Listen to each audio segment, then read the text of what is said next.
Welcome back to channel, guys and gals. My name is Norman, also known as King Julian on the channel.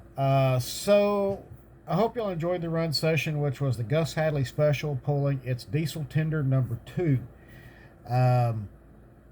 Y'all saw some videos of it. I've been kind of jumping around a little bit. I did that just to kind of break things up a little bit. But I wanted to go more into an in-depth look at the diesel tender. Excuse me while I'm getting readjusted here. So that y'all have a kind of understand a little bit better what I did. Now, as you'll remember, this did start out with 2 Lionel O-gauge tenders that were spliced together, and then, of course, some backfilling and stuff. I was able to find a little flag that I wanted to go on there. Originally, I was not going to put a flag on there, but I was like, you know what? The Guss Hadley special already has a flag on it, but I wanted to make sure the tender was on there. I'm possibly going to go ahead and order some red lettering to either put a U and a P on each side of the flag and then re-clear coat again. It's not a big deal because the clear coat I use is a Rust-Oleum semi-gloss finish on it. And it worked out very, very nicely. In fact, brought the coloring down a little bit and helped blend it in with the locomotive a little bit. Now, granted, it's a Menards locomotive. And a dear friend sent it to me on the channel, and y'all heard me talk about it multiple times, Mr. Guss Hadley.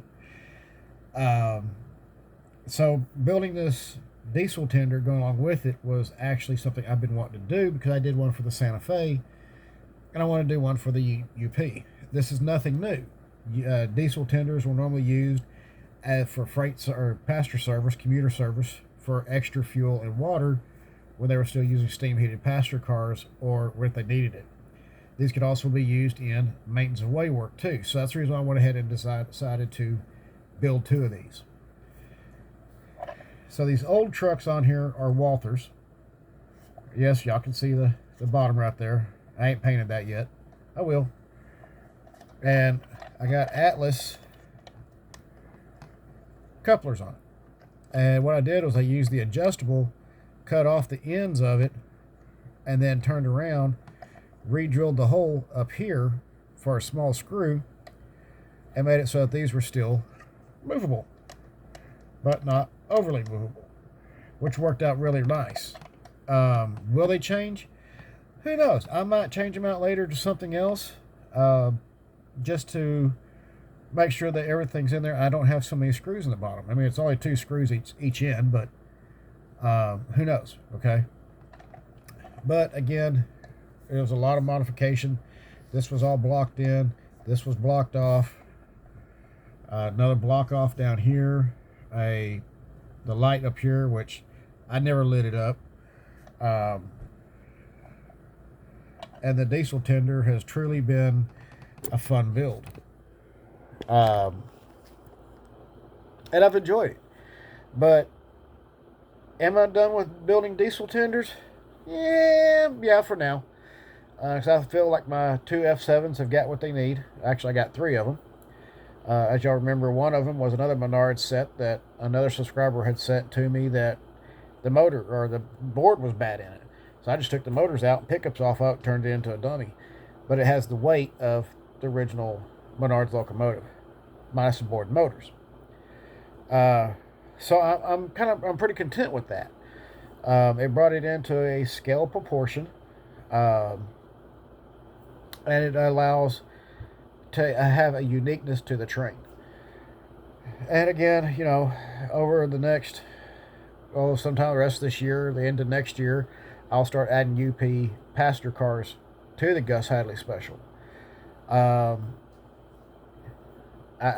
This is a train that my son and I love. We don't run it as much as what most people think we should, but I don't want to wear it out either, and I haven't worn out my Santa Fe either, and I have logged a ton of hours on the Santa Fe Menards locomotive, which came in a starter set and has been doing great. Really great.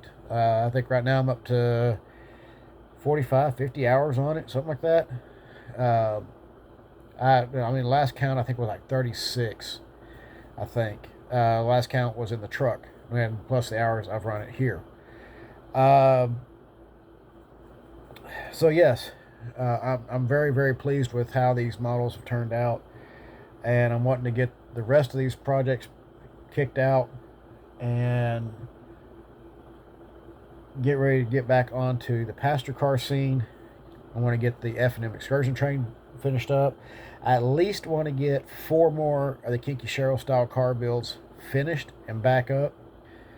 And then get the articulated cattle cars for the second set of the King Kepner Ranch articulated cattle car for its train. And I got 2 passenger cars that are going to be repainted for that one. Which will be the Cattle Baron's car and the Ranch Hand car. And then that train will be completed as well. So, all in all, everything's going nicely. Projects are getting done. Guss Hadley special now has its diesel tender, and it's so awesome to see it back behind that. I mean, it was awesome with the Santa Fe, but in my opinion, it was more awesome just seeing it behind the Union Pacific. And that made a big difference with me. Also, I got a bunch of stuff to be going up on eBay here soon. I've got a lot of parts, pieces, shells, some rolling stock that I just don't run. I don't have anything to do with. And those will be going up for sale on eBay pretty soon. And, of course, locally on Facebook Marketplace. Other than that, that is what's going on. And we're just going to keep rocking and rolling. Keep going from there. As always, keep the shiny side up and rubber down. I hope y'all enjoyed this quick update and video on Diesel Tender number 2, the Guss Hadley Special. And I hope y'all really enjoyed it. I hope y'all enjoyed the run session as well. So, yep, it is done. See y'all in the next video, hopefully here shortly. Take it easy.